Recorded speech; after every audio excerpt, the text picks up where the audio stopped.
मेरे दिव्य गुरुदेव श्री परमहंस योगानंद जी के द्वारा ये टॉपिक, मैं उनके दर्शन करके धन्य हूँ।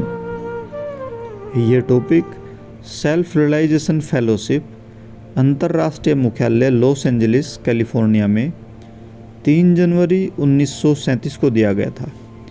परमहंस योगानंद जी के भारत के एक विस्तारित दौरे से लौटने पर उनके सम्मान में एक विशेष धर्म सभा तथा सन 1925 में माउंट वाशिंगटन पर्वत पर सेल्फ रियलाइजेशन अंतर्राष्ट्रीय मुख्यालय की स्थापना की 12वीं वर्षगांठ मनाए जाने की समाप्ति पर भोज पर दिया गया एक भाषण।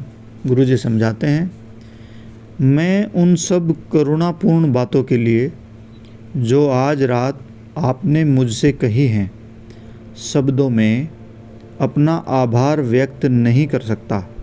आपकी भक्ति और आत्मा की शक्ति और उन शब्दों के लिए जो आपके हृदय से निकले, मैं अत्यंत आभारी हूँ।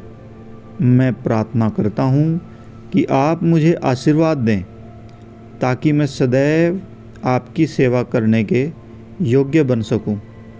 मुझे आपके साथ होने पर गर्व है और आपके तथा विश्व के मेरे सभी भाइयों और बहनों के प्रति मेरे परम कर्तव्य के विषय में स्मरण दिलाए जाने पर मुझे सदैव प्रसन्नता होगी। गुरुजी आभार व्यक्त कर रहे हैं और कह रहे हैं, योगानंद के विषय में यहाँ जो कुछ बोला गया है वह मेरे विषय में नहीं है, अपितु उनके विषय में है जो मेरे भीतर है, अर्थात ईश्वर। मैं केवल यह जानता हूँ कि आप सभी ईश्वर के प्रतिबिंब हैं। जब आप लहर को देखते हैं तो आप सागर को नहीं देखते, परंतु जब आप सागर को देखते हैं तो आप देखते हैं कि यह सागर ही है जो लहर बन जाता है। सभी लहरों के तले एक वही सागर है। मैं आप सबके जीवन के तले ब्रह्म के उस सागर को देखता हूँ। मैं आपको नमन करता हूँ। मैं उन अद्भुत बातों के योग्य नहीं हूँ जो आपने मेरे विषय में कही हैं, क्योंकि मैं तो महत्वहीन हूँ।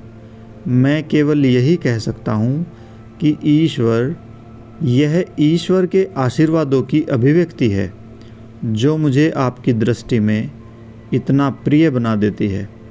पृथ्वी पर मेरा जीवन व्यर्थ नहीं गया है।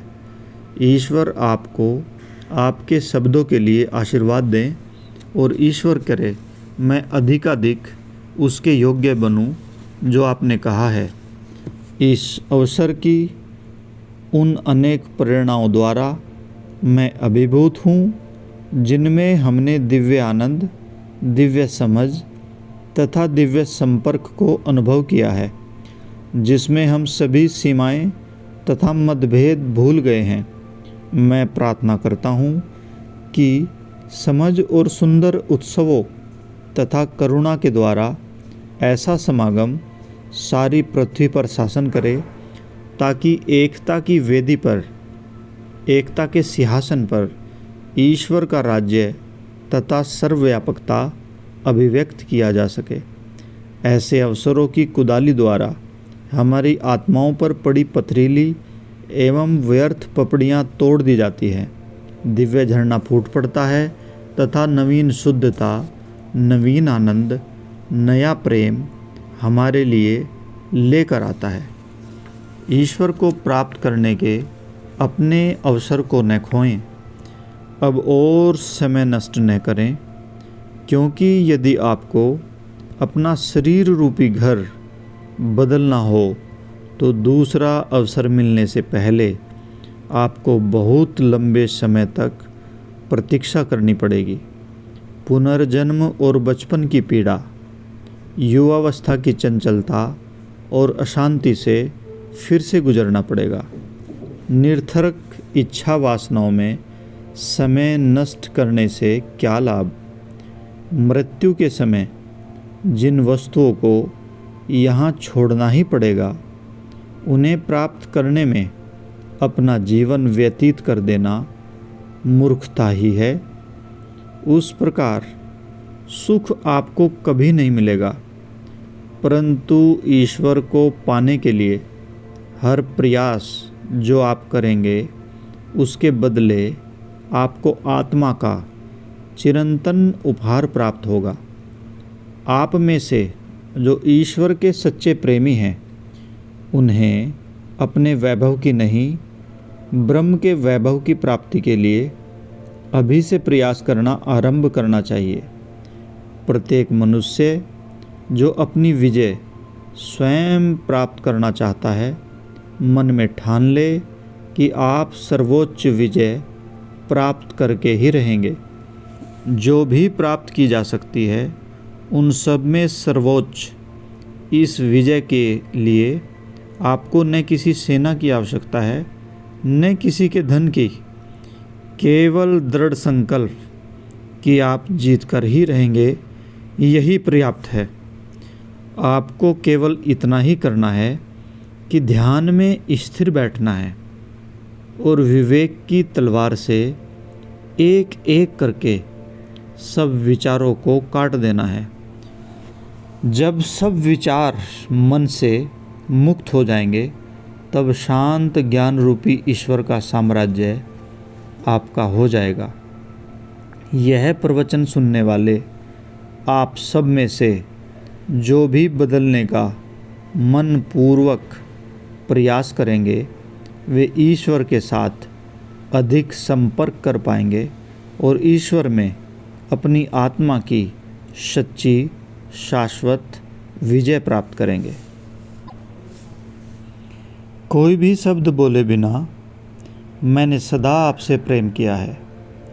केवल मैं ही सच में कह सकता हूँ, मैं आपसे प्रेम करता हूँ, क्योंकि मैं आपके जन्म लेने से भी पूर्व आपसे प्रेम करता था।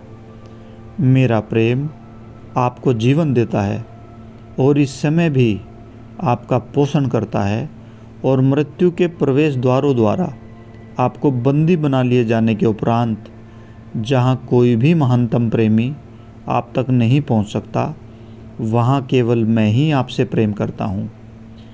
मैं हूँ वह प्रेम जो मानवीय कठपुतलियों को जीवन के मंच पर प्रेम का नाटक खेलने हेतु एवं भावनाओं एवं स्वाभाविक बुद्धि की रस्सियों पर नचाता है।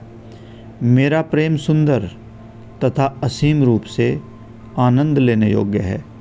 जब आप मात्र इसे ही प्रेम करते हैं, परंतु आपकी शांति और आनंद की जीवन रेखा तब कट जाती है।